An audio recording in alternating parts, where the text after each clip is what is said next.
Koboi jalanan lagi-lagi beraksi, dua pengemudi ojek daring ditodong senjata api oleh orang tak dikenal di kawasan Permata Hijau, Jakarta Selatan.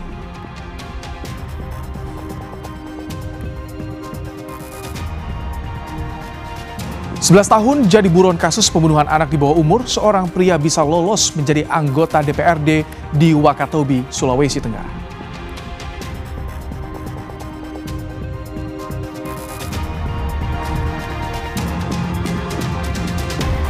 Militer Israel kembali meratakan gedung pencakar langit Taiba 2 di Gaza dengan serangan rudal.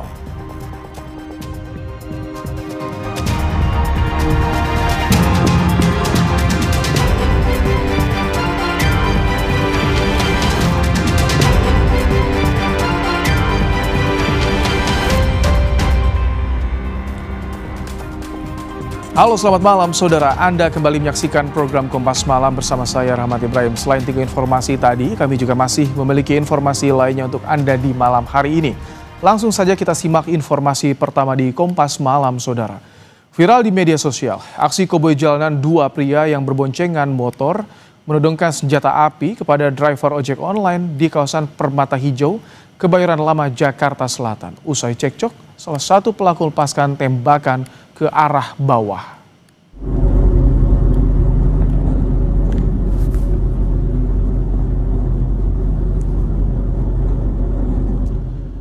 Dalam video yang ramai di media sosial terlihat dua pria yang berboncengan ini berhenti di tepi jalan dan terlibat cekcok dengan dua driver ojek online. Tak lama berserang, pria yang dibonceng mengeluarkan senjata api dan menodongkan ke arah driver ojek online. Usai menodongkan, pria tersebut bahkan sempat menembakkan senjata apinya ke arah bawah hingga mengundang perhatian warga sekitar. Hingga saat ini belum ada keterangan resmi dari polisi terkait peristiwa ini.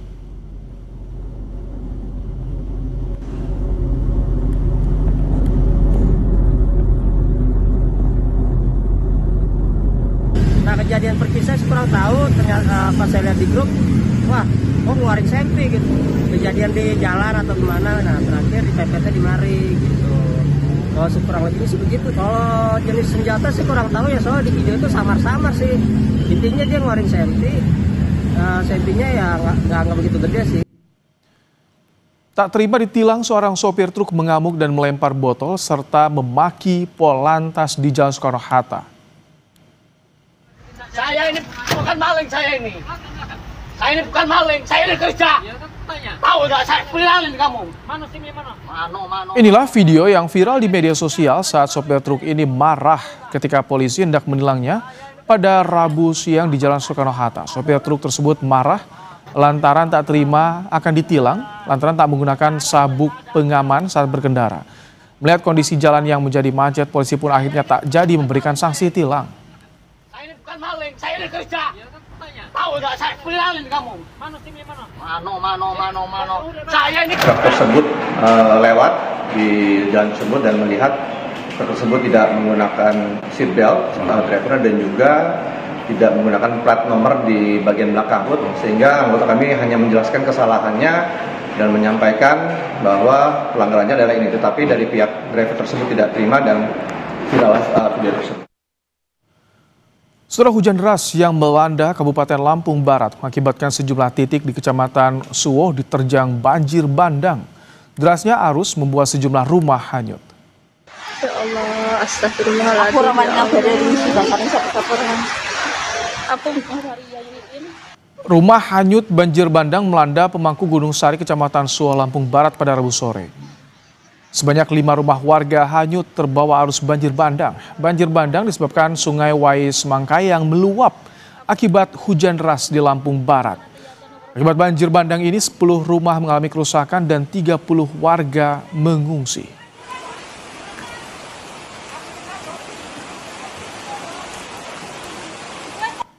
Saudara, setelah dilakukan pencarian selama lebih dari 12 jam, korban banjir di Denpasar, Bali yang sempat dinyatakan hilang berhasil ditemukan.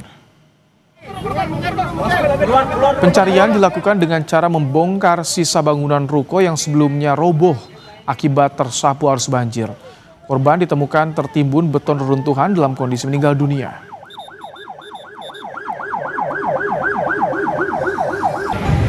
Upaya kami dari pagi hari sudah menemukan hasil pada malam hari ini. Ditemukan dengan cara manual, dengan melaksanakan patroli sepanjang sungai, kemudian akhirnya ditemukan di sekitar kurang lebih dari tempat peristiwa itu kurang lebih hanya kemarin sore kurang lebih 50 meter saja. Menteri Lingkungan Hidup dan Kehutanan Hanif Faisal Nurofik menyoroti sejumlah alih fungsi lahan dan sampah yang diduga jadi penyebab banjir besar di Bali. Hanif menyebut telah mengingatkan Gubernur Bali Iwayan Koster agar menjaga kelestarian bentang alam dan tidak gegabah mengizinkan pembangunan baru. Selain itu, apakah landscape-nya juga terganggu? Minggu kemarin Pak Gubernur ada datang ke kantor. Saya sudah ingatkan bahwa agar mempertahankan keberadaan lereng dan sawah-sawah. Jangan digunakan lagi untuk bangunan-bangunan, karena mengingatkan jumlah wisatawannya semakin meningkat. Namun itu tidak boleh kita gegabah. Jadi landscape yang ada jangan diganggu lagi oleh keberadaan hotel-hotel, kotek-kotek, perumahan-perumahan gitu ya. Aduh Tuhan.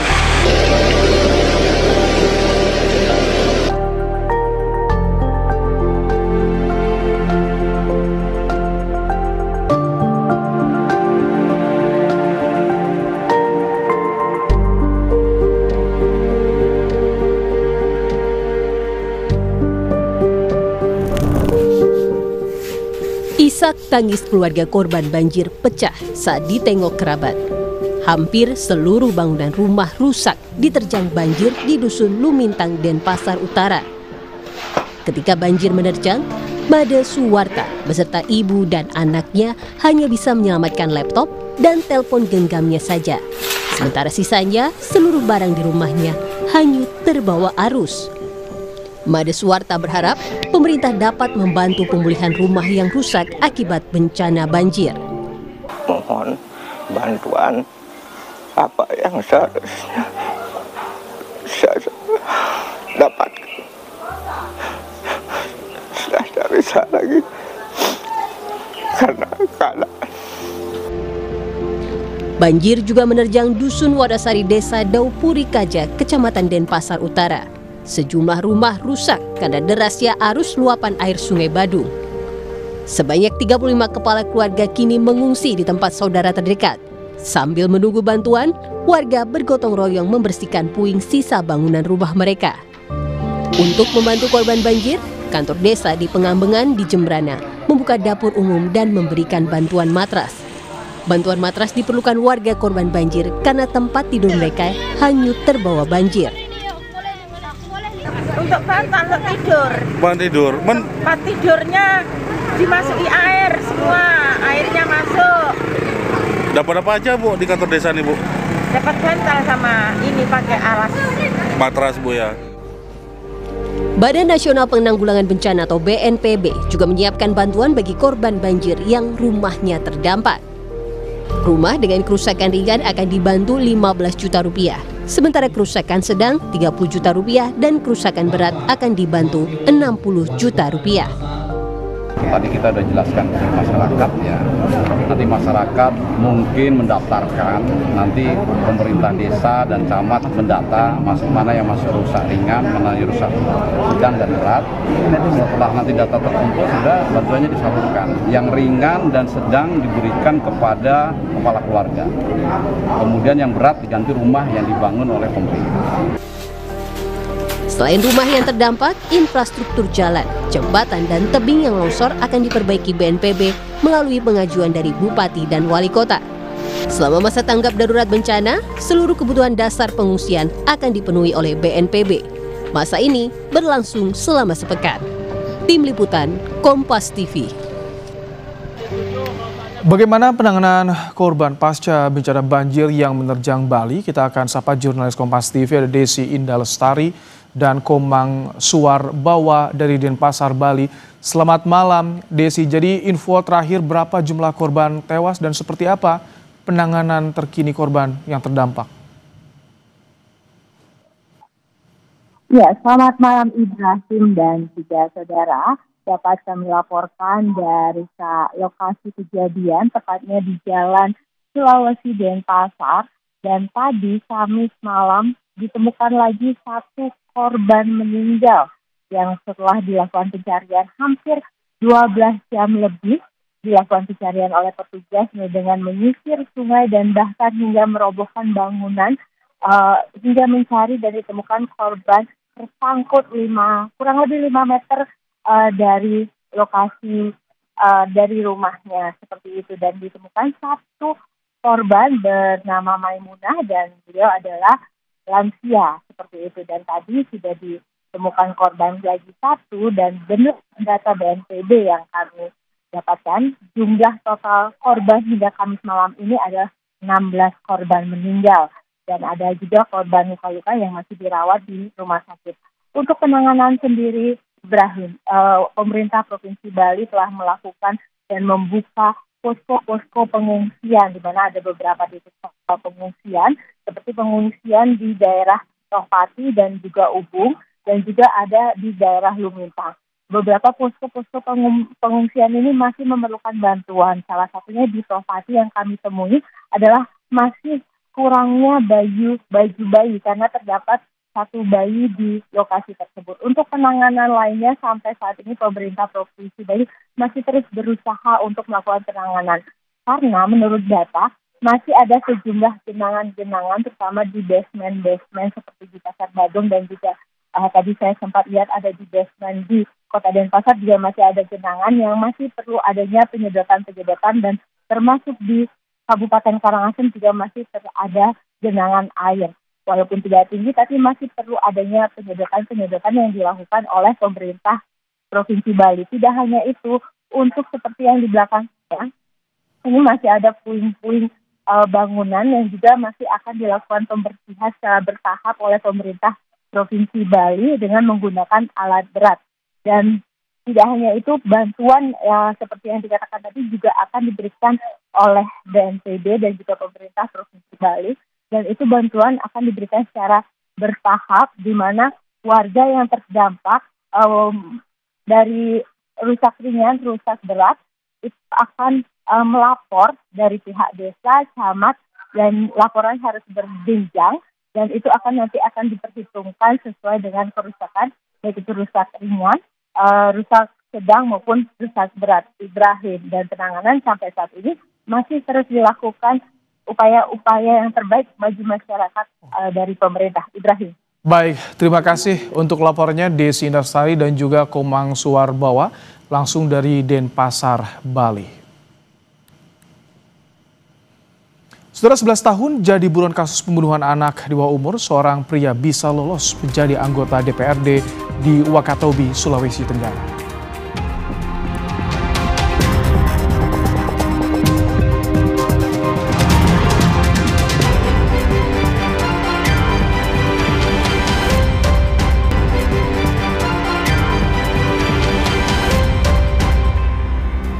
Saudara, selebgram Lisa Mariana kembali diperiksa penyidik Direktorat Tindak Pidana Siber Bareskrim Polri. Lisa menjalani pemeriksaan kasus pencemaran nama baik ex-Gubernur Jawa Barat Ridwan Kamil.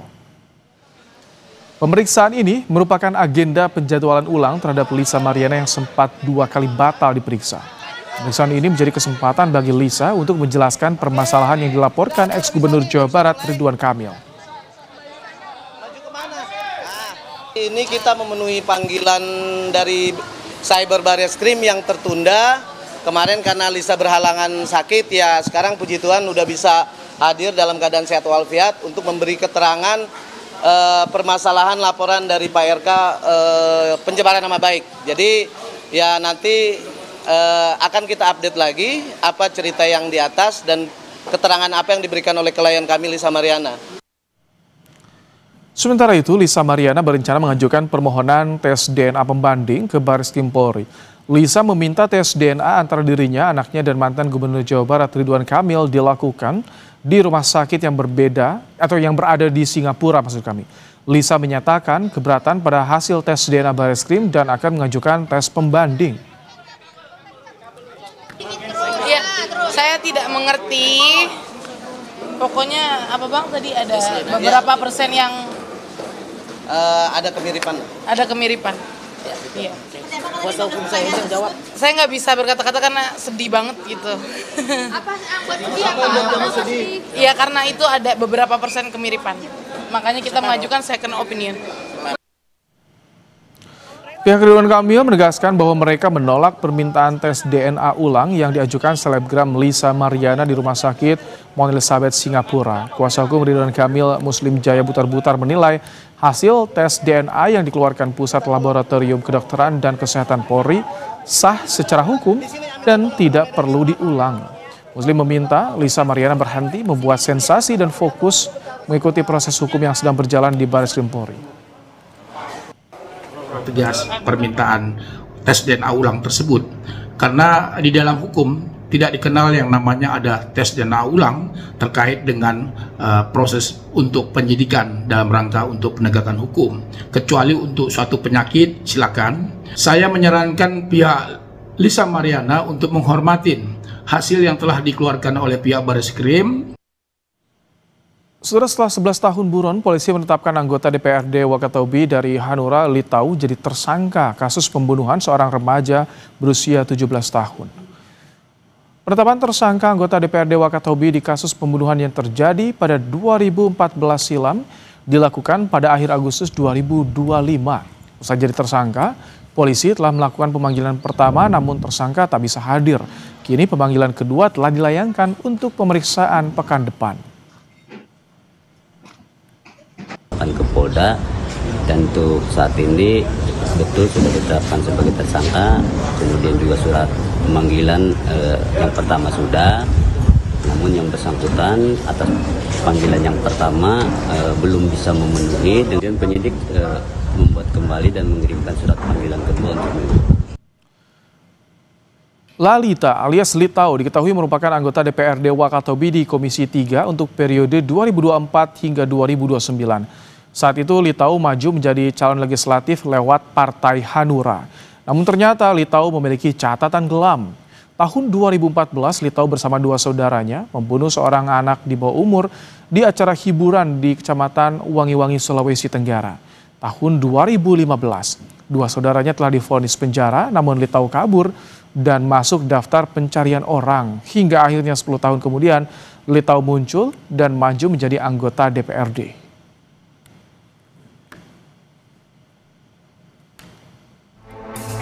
Setelah 11 tahun penantian panjang, kasus pembunuhan seorang remaja yang diduga melibatkan anggota DPRD Wakatobi menemukan titik terang. Kasus yang terjadi pada 25 Oktober 2014 menjadikan anggota DPRD Wakatobi dari Partai Hanura, Litau sebagai tersangka. Penetapan tersangka oleh Polda Sulawesi Tenggara dikeluarkan pada akhir Agustus 2025.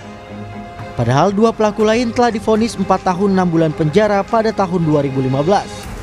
Penetapan tersangka Litau menjadi kabar baik bagi keluarga korban yang mencari keadilan. Pasalnya, Litau yang sudah menjadi DPO selama 11 tahun bisa melenggang menjadi anggota dewan tanpa tersentuh hukum. Terima kasih kepada tindakan Polda setelah ada informasi ini bahwa tersangka ini sudah di DPO ini sudah ditersangkakan, dan harapan saya agar diberikan hukuman yang setimpal dan sesuai dengan hukum yang berlaku. Setelah penetapan tersangka Litau, kuasa hukum korban Sofyan Ode meminta polisi segera menangkap Litau untuk mempertanggungjawabkan perbuatannya. Saat ini kita sedang menunggu proses hukum selanjutnya dan semoga proses hukum ini bisa berjalan secepat mungkin, dan harapan dari keluarga korban bahwa si terduga pelaku yang saat ini sudah tersangka segera ditangkap dan segera menjalani proses hukum. Setelah ditetapkan sebagai tersangka, kini polisi telah 2 kali memanggil Litau untuk menjalani pemeriksaan. Tim Liputan Kompas TV. Sejumlah sosok mencuat sebagai calon Menpora yang baru, mulai dari Raffi Ahmad hingga Taufik Hidayat digadang-gadang masuk bursa calon Menpora baru pengganti Dito Aryo Tejo.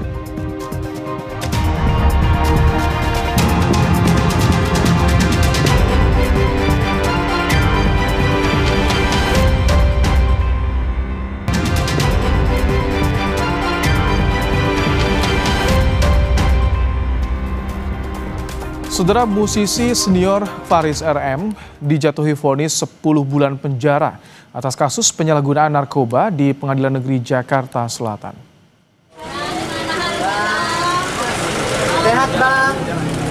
Dalam putusan hukuman yang dibacakan majelis hakim, Faris divonis 10 bulan penjara atas kasus penyalahgunaan narkotika untuk keempat kalinya. Vonis ini lebih ringan dari tuntutan jaksa yang sebelumnya menuntut 6 tahun penjara dan denda 800 juta rupiah subsidiar 3 bulan. Sudah ditahan selama 7 bulan. Artinya tinggal waktu 3 bulan lagi di mana kita sudah bisa mengajukan posisi bebas bersyarat. Saudara, Menteri Koordinator Bidang Hukum, HAM, Imigrasi, dan Pemasyarakatan Yusril Iza Mahendra menanggapi upaya pelaporan terhadap Ferry Irwandi oleh TNI. Yusril mendorong TNI berdialog dengan Ferry. Yusril menegaskan TNI tidak bisa memidanakan founder Malaka Project sekaligus influencer Ferry Irwandi atas dugaan pencemaran nama baik. Sebab pasal tersebut merupakan delik aduan pribadi, bukan institusi. Hal itu dipertegas dalam putusan Mahkamah Konstitusi. Terkait unggahan Ferry di media sosial, Yusril menilai hal itu bagian dari kebebasan berekspresi. Namun jika dianggap ada masalah, TNI disarankan untuk mengedepankan dialog. Dalam kasus pencemaran nama baik itu korbannya yang harus melaporkan itu adalah individu, bukan institusi. Saya kira clear masalah itu, dan kalau ada langkah-langkah hukum yang mau ditempuh silakan saja, tapi bukan dengan delik pencemaran nama baik. Saya kira ada pencemaran nama baik itu kasusnya adalah individu. Sebelumnya, Satuan Siber TNI mendatangi Polda Metro Jaya untuk berkonsultasi soal rencana melaporkan Ferry Irwandi atas dugaan tindak pidana. Dugaan tindak pidana itu terkait pencemaran nama baik, namun tidak dirinci permasalahannya. Hasil dari patroli siber terdapat kami temukan beberapa fakta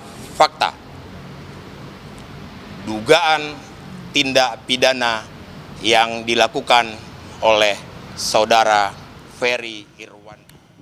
Saudara, Presiden Prabowo enggan menjawab secara gamblang soal posisi Menteri Pemuda dan Olahraga dan Menko Polkam yang masih kosong setelah reshuffle kabinet.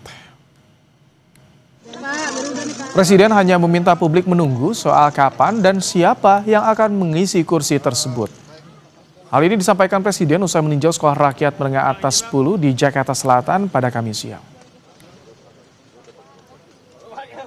Ya, nanti tunggu waktunya biar kalian ada semangat gitu loh. Apa-apakan ini Pak? Terima kasih. Kita Sekolah Rakyat. Reshuffle Kabinet Merah Putih masih menyisakan tanya karena masih ada 2 posisi menteri yang lowong. Salah satunya posisi Menpora. Sejumlah nama pun muncul seperti Raffi Ahmad dan Taufik Hidayat yang digadang-gadang masuk bursa calon Menpora baru mengganti Dito Aryo Tejo. Nama pengganti Menpora Dito Aryo Tejo masih teka-teki. Menurut Mensesnek Prasetyo Hadi, calon Menpora baru tidak dapat hadir di pelantikan karena sedang berada di luar kota. Pengganti Menteri Pemuda dan Olahraga kebetulan posisi sedang di luar kota sehingga tidak bisa mengikuti pelantikan pada sore hari ini. Siapa Pak? Akan dijadwalkan kembali di prosesi pelantikan yang berikutnya. Gitu. Ketua Umum Partai Golkar, Bahlil Lahadalia, mengaku sudah merekomendasikan nama pengganti Dito Aryo Tejo sebagai Menpora. Partai hanya merekomendasikan, tapi keputusan tetap ada pada Bapak Presiden. Itu hak prerogatif. Dadakan banget Pak ya, katanya Pak ya. Saya tidak mengatakan ditukar, tapi ini adalah penugasan dari Bapak Presiden. Sejumlah sosok pun mencuat sebagai calon Menpora yang baru, mulai dari politisi muda, artis ternama, hingga legenda olahraga. Salah satu kandidat terkuat adalah utusan khusus Presiden bidang pembinaan generasi muda dan pekerja seni Raffi Ahmad. Selain selebritas, ia juga dinilai berpengalaman di dunia olahraga sebagai pemilik klub sepak bola Rans Nusantara FC dan memiliki hubungan dekat dengan Presiden Prabowo. Dari kalangan politisi, anggota Komisi 11 DPR dari Partai Golkar, Putri Komarudin, juga masuk dalam bursa. Nama Wakil Menpora, Taufik Hidayat, juga mencuat sebagai sosok yang dianggap ideal. Jejak rekamnya sebagai legenda bulu tangkis Indonesia membuat Taufik dinilai pantas menahkodai Kemenpora. Nama lain dari dunia olahraga yang masuk bursa adalah Moreno Suprapto. Selain dikenal sebagai pebalap, ia juga merupakan anggota DPR dari Partai Gerindra.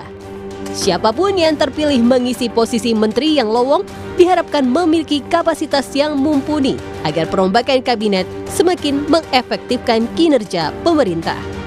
Tim Liputan, Kompas TV.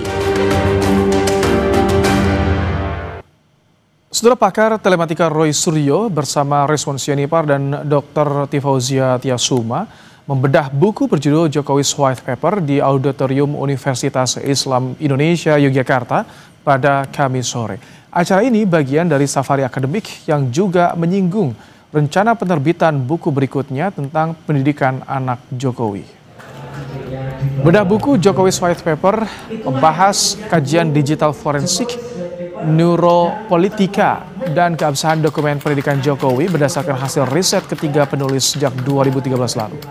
Bedah buku itu dihadiri sejumlah kalangan, mulai dari mahasiswa, dosen, hingga masyarakat umum. Menurut Roy Suryo, kampus UI Yogyakarta dipilih sebagai lokasi bedah buku, mengingat isu ijazah palsu Joko Widodo kali pertama mencuat di kampus itu. Menulis tentang bagaimana gelar insinyur atau kuliah kesarjanaan dari seseorang yang pernah memimpin Republik Indonesia selama lebih dari 10 tahun. Buku ini adalah buku pertama, nanti akan ada buku kedua, dan yang menarik buku ketiga yaitu tentang orang yang lagi menjabat sekarang, yang tidak kalah parahnya dengan pendidikan ayahnya. Ya, itu ya cluenya. Oke. Saudara Gubernur Jakarta Pramono Anung buka suara soal pagar atau tanggul beton di perairan Cilincing, Jakarta Utara. Menurutnya, izin pembangunan pagar beton dikeluarkan oleh Kementerian Kelautan dan Perikanan. Pramono mengungkapkan pagar beton dibangun oleh PT Karya Citra Nusantara berdasarkan izin dari Kementerian Kelautan dan Perikanan. Pramono akan memanggil pihak perusahaan untuk memberi jaminan aktivitas nelayan tidak terganggu. Bagi pemerintah DKI Jakarta yang paling penting adalah para nelayan itu nggak boleh terganggu beraktivitas di tempat tersebut. Sehingga dengan demikian saya sudah minta kepada dinas terkait untuk segera mengundang perusahaan tersebut dan memberikan jaminan bahwa PT Karya Cipta Nusantara harus memberikan akses kepada para nelayan yang beraktivitas di tempat tersebut. Tanggul betonnya di pesisir Cilincing menyulitkan nelayan pesisir untuk melintas. Keberadaan pagar beton sepanjang lebih dari 1 km di perairan Cilincing, Jakarta Utara meresahkan nelayan. Pagar beton menyebabkan nelayan harus memutar jauh ke tengah laut demi bisa mencari ikan. Harusnya kan langsung belok ke sono. Berapa sini, Pak? Lurus dulu, ke tengah dulu, baru muter. Ini kan malah tambah ke tengah.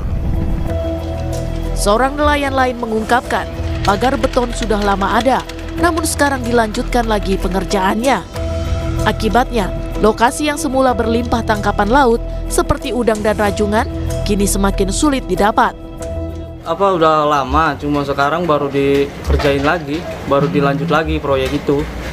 Kalau misalnya untuk kayak tangkapan ikan juga jadi gesernya jadi jauh, di pinggir udah nggak ada. Berarti artinya sebelum ada tanggul itu jadi tempat pencari ikan nelayan, Pak? Sebelum ada tanggul di situ sejahtera, bahkan rajungan juga banyak di situ. Rajungan, udang di situ. Jadi nelayan cuma cukup nyari di pesisir juga udah ada hasil. Keberadaan pagar beton awalnya diketahui dari video yang diambil seorang nelayan, kemudian viral di media sosial. Pemerintah diminta mengambil sikap karena pagar beton menyulitkan kehidupan nelayan. Tim Liputan, Kompas TV. Militer Israel kembali meratakan gedung pencakar langit Taiba 2 di Gaza dengan serangan rudal.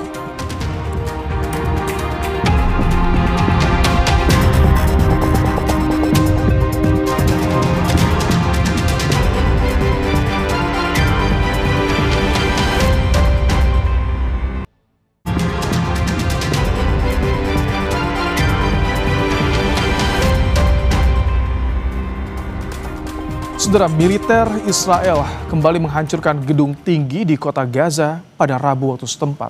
Sejumlah roket bombardir seluruh bangunan menjadi puing-puing.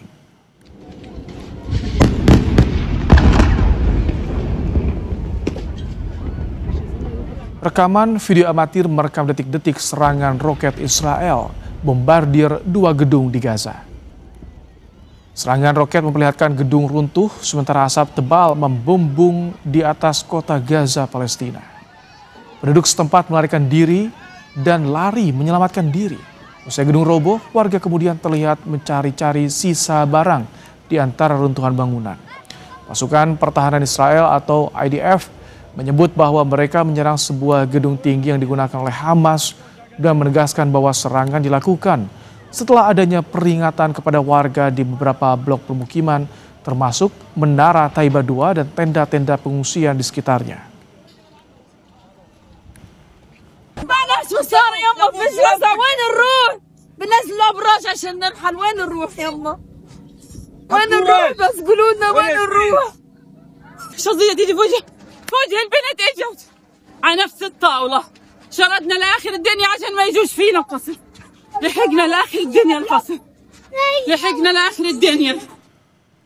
Saudara, keberangkatan armada global Sumut Flotilla dari pelabuhan Sidi Bou Said di Tunisia terkendala cuaca. 50 kapal itu membawa logistik, petugas medis, hingga relawan menuju jalur Gaza. Warga berduyun-duyun ke pelabuhan untuk memberi dukungan kepada armada global Sumut Flotilla. 50 kapal itu hendak menembus blokade Israel dan membawa bantuan kemanusiaan berupa makanan, obat-obatan, hingga kebutuhan pokok lainnya ke jalur Gaza. Namun perjalanan tidak mudah. Pada 9 September, kapal Alma yang berbendera Inggris diserang oleh drone yang menyebabkan kebakaran di bagian atas dek kapal. هذا العدد الكبير من السفن في البحر يصعب اعتراضه من طرف الكيان الصهيوني وسيخلق وخلق حالة زخم عالمية في كل أنحاء العالم دعما للأسطول ولإبقاء كل عيون العالم على غزة. نحن نهدف لكسر الحصار، نحمل حليب أطفال وأدوية ومساعدات، والسيناريو الذي لدينا ونصب أعيننا هو الوصول إلى غزة وتسليم هذه المساعدات، ولكن لو حدث أي سيناريو آخر فنحن مستعدون لكل سيناريو.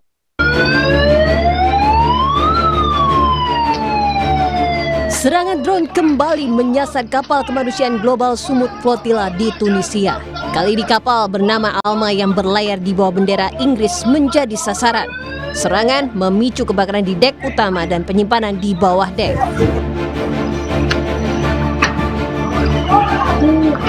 Sebelumnya pada Selasa malam, serangan drone juga menyasar kapal dengan bendera Portugal yang sudah bersandar sejak minggu lalu. Kapal yang terbakar membawa kelompok aktivis internasional yang membawa bantuan kemanusiaan ke jalur Gaza. Hey everyone, I'm here on board the family boat of the Global Sumut Flotilla, where we just been attacked again. Miguel and 5 other people of our team were here. Miguel saw a drone, the drone approached and dropped an incendiary device that blew up and they put the boat on fire. They fought the fire, they did whatever they could, but unfortunately we have to say that once again flotilla mission has been attacked. Namun pihak berwenang Tunisia membantah keterlibatan drone miliknya, sementara penyebab kebakaran kapal masih diusut unit keamanan khusus. Para aktivis menegaskan insiden penyerangan kapal tidak akan menggagalkan misi mengirimkan bantuan ke Gaza. Dwi Nardi, Kompas TV, Tunisia. Informasi berikutnya, saudara, ratusan warga Nepal memadati Bandara Internasional Tribhuvan di Kathmandu untuk mencari penerbangan keluar dari negara tersebut. Warga berusaha meninggalkan negara itu setelah bandara dibuka kembali pada Rabu malam. Kepadatan terjadi di area keberangkatan Bandara Internasional Tribhuvan di Kathmandu pada Kamis siang. Warga mencoba keluar dari Nepal menyusul demo besar-besaran di negara tersebut. Warga bingung dengan masa depan negaranya setelah runtuhnya pemerintahan. Protes Gen Z dipicu persepsi gaya hidup mewah para elit penguasa di Nepal, penutupan akses media sosial, hingga terbatasnya kesempatan kerja. من ولاية चेन्ज भयो होइन केही अब सबैजना नयाँ आउँछ होला अब सत्तामा पनि उनीहरूले अब केही सिकेर चाहिँ अलिक राम्रो गर्छन् भन्ने आशा चाहिँ छ होइन त्यति हो मबाट आशा चाहिँ छ हो किनभने पहिलाको अब जति पुरानो हुनुहुन्थ्यो आशा गर्दा गर्दा गर्दा निराशादेखि लिएर अनेक हो नि त अब चाहिँ अब आउने पुस्ताले चाहिँ केही गर्छ भन्ने आशा छ मलाई लाग्छ कि अब आउँदा चाहिँ फेरि फर्केर जानु नपरोस् अरूको देश अरूको कन्ट्री आफ्नै गाउँठाउँमा केही गर्नु सकुन् जस्तो लाग्छ मलाई चाहिँ। Tentara Nepal mencabut jam malam yang diberlakukan di Kathmandu pada Kamis pagi pasca protes anti pemerintah. Tentara bersenjata menjaga jalan-jalan, memeriksa kendaraan, hingga memberikan bantuan kepada mereka yang membutuhkan. Masih belum jelas siapa yang akan mengambil alih pemerintahan usai Perdana Menteri Khadga Prasad Oli mengundurkan diri pada Selasa lalu.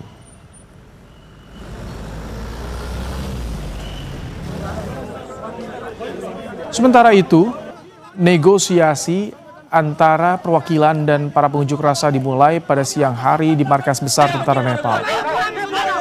Namun demikian belum ada keputusan yang dicapai. Salah satu perwakilan warga mengusulkan mantan Ketua Mahkamah Agung Sushila Karki untuk memimpin pemerintahan sementara, meski sekelompok warga lainnya menolak Karki memimpin. Sebelumnya militer Nepal terpaksa mengambil alih pemerintahan setelah polisi dinilai gagal meredam amuk warga. यो अन्तरिम सरकारको लागि मात्र हाम्रो देशलाई थ्रेट छ अहिले हाम्रो देशलाई थ्रेट भएको हुनाले अहिले सैनिक शासन पनि हामीले आउन दिनु हुँदैन डेमोक्रेसीलाई बचाउनु पर्छ डेमोक्रेसीलाई बचाएको हुनाले हामीले कुनै बाहिरी शक्तिलाई पनि यहाँ आउन दिनु हुँदैन त्यसैले सर्वसम्मत रूपमा केही समयको लागि मात्रै हो यो हाम्रो सरकार ढल्नु भएन केही समयको लागि र पुरानो सरकार हुँदैन। Aktivis konservatif yang juga sekutu dekat Presiden Amerika Serikat Donald Trump tewas ditembak dalam sebuah acara di Utah Valley University. Insiden terjadi dalam acara The America Comeback Tour yang dihadiri sekitar 3.000 orang. Kirk sedang menjawab pertanyaan dari peserta sebelum tiba-tiba terdengar suara tembakan. Kirk kemudian ambruk, seluruh peserta panik dan lari berhamburan. Pihak berwenang mengatakan Kirk tewas dengan satu tembakan dari atap gedung. Polisi masih mencari pelaku.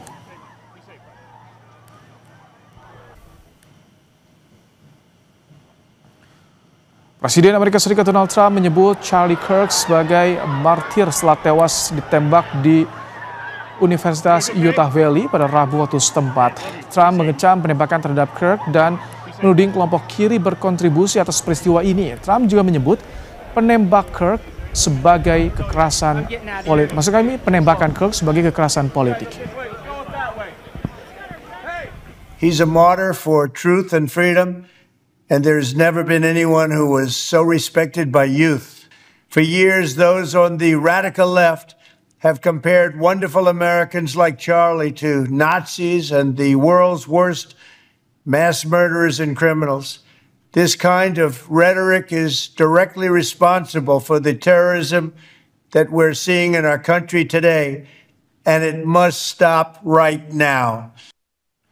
Berpura-pura menyamar sebagai perempuan, seorang pria melakukan perampokan terhadap pegawai Bandara Sultan Hasanuddin, Maros, Sulawesi Selatan.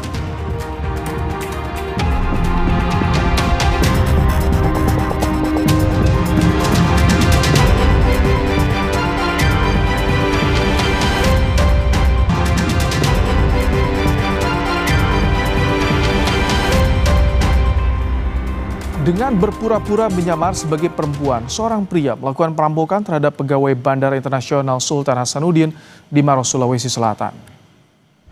Kecelakaan bandara, kecelakaan berkelahi nih. Berkelahi.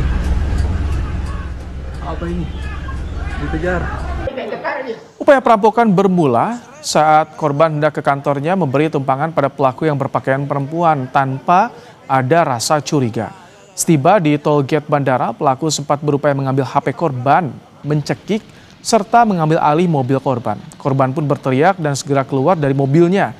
Pelaku yang panik langsung mengebut membawa mobil, kemudian menabrak pohon dan segera ditangkap petugas bandara. Saat ini pelaku sudah dibawa ke Mapolsek Bandara Sultan Hasanuddin untuk menjalani pemeriksaan.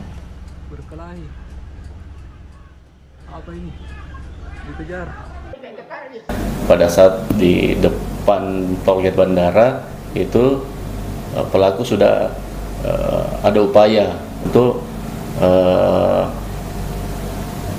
mengambil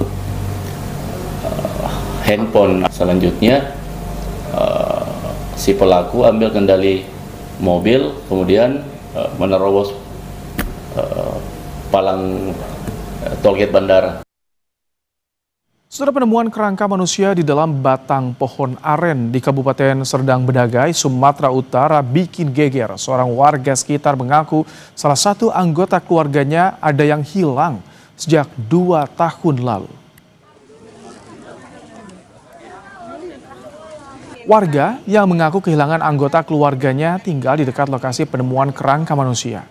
Ada dugaan kerangka tersebut adalah Muhammad Yuda Prawira, seorang pemuda berusia 23 tahun yang dilaporkan hilang sejak Agustus 2023 lalu. Kecurigaan semakin kuat karena pakaian dan gelang yang ditemukan bersama kerangka tersebut mirip dengan milik Yuda. Kalau kata adik saya, adik korban ini yang laki-laki itu katanya barang dia. Apa aja itu, Kak? Itu kayak gelang sama celana, Bang. Kalau handphonenya? Handphone itu ada kawannya juga bilang katanya itu handphone dia. Itu ada ngasih kabar atau apa? Nggak ada, Bang. Sama sekali nggak ada. Kami nyari ke sana kemari, nanya kawan, nanya yang biasa ngajak dia kerja, pun nggak tahu juga, Bang, di mana dia. Untuk memastikan identitas kerangka manusia, polisi kembali melakukan olah TKP di Desa Pematang Ganjang, Kecamatan Seirampah, Serdang Bedagai. Polisi membawa batang pohon aren ke Mapolsek Seirampah untuk mencari bukti lain. Sementara tulang belulang yang ditemukan telah dibawa ke Puslapfor Polda Sumut untuk diuji forensik. Untuk kerangkanya sudah kita bawa ke Lapor, ya, forensik di Polda Sumut untuk dilakukan uji forensik, dan saat ini kita akan melengkapi sampel dari warga yang diduga adalah keluarganya, yang kemudian akan dicocokkan dengan kerangka yang ditemukan di tempat ini. Saudara, setelah dilakukan pencarian selama lebih dari 12 jam, korban banjir di Denpasar, Bali yang sempat dinyatakan hilang berhasil ditemukan. Pencarian dilakukan dengan cara membongkar sisa bangunan ruko yang sebelumnya roboh akibat tersapu arus banjir. Korban ditemukan tertimbun beton reruntuhan dalam kondisi meninggal dunia.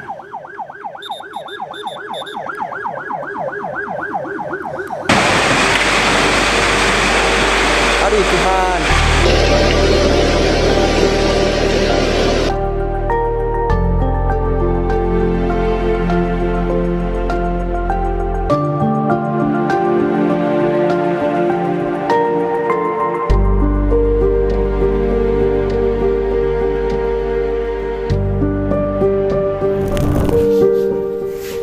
Isak tangis keluarga korban banjir pecah saat ditengok kerabat. Hampir seluruh bangunan rumah rusak diterjang banjir di Dusun Lumintang, Denpasar Utara. Ketika banjir menerjang, Made Suwarta beserta ibu dan anaknya hanya bisa menyelamatkan laptop dan telepon genggamnya saja. Sementara sisanya, seluruh barang di rumahnya hanyut terbawa arus. Made Suwarta berharap pemerintah dapat membantu pemulihan rumah yang rusak akibat bencana banjir. Mohon bantuan apa yang seharusnya saya dapat. Sudah tidak bisa lagi karena keadaan. Banjir juga menerjang Dusun Wadasari Desa Daupuri Kaja, Kecamatan Denpasar Utara. Sejumlah rumah rusak karena derasnya arus luapan air Sungai Badung. Sebanyak 35 kepala keluarga kini mengungsi di tempat saudara terdekat. Sambil menunggu bantuan, warga bergotong royong membersihkan puing sisa bangunan rumah mereka.